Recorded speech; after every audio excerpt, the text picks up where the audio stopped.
Ho visitato per voi una parte della reliquia del cuore di Carlo Acutis. Salve a tutti carissimi.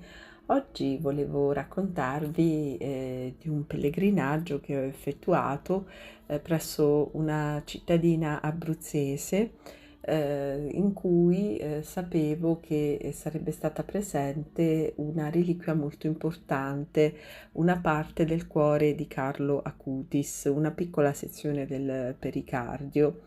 E quindi mi sono recata in questa cittadina abruzzese, macinando molti chilometri in realtà, proprio per contemplarla e fermarmi un attimo in adorazione, per mostrarla anche a voi tutti, anche se non ho potuto avvicinarmi più di tanto perché era in corso la recita del Santo Rosario, per cui non si poteva molto muoversi all'interno della chiesa o andare vicino all'altare, essendo collocata proprio dietro l'altare.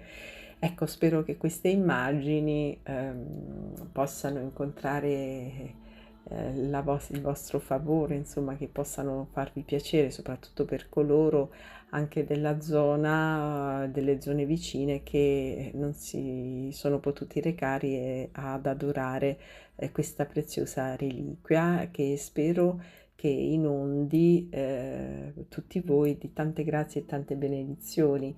Vi dico soltanto, insomma, che dopo aver fatto questo pellegrinaggio, al mio ritorno ho trovato una splendida notizia, un progetto a cui tenevo tanto, insomma, che Carlo Acutis mi ha dato la possibilità, insomma, di realizzare, ecco.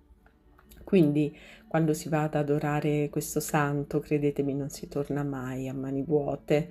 Vi lascio a questo filmato nella speranza che possa portare anche nella vostra vita una pioggia di grazie e di benedizioni. A presto, carissimi. Santa giornata.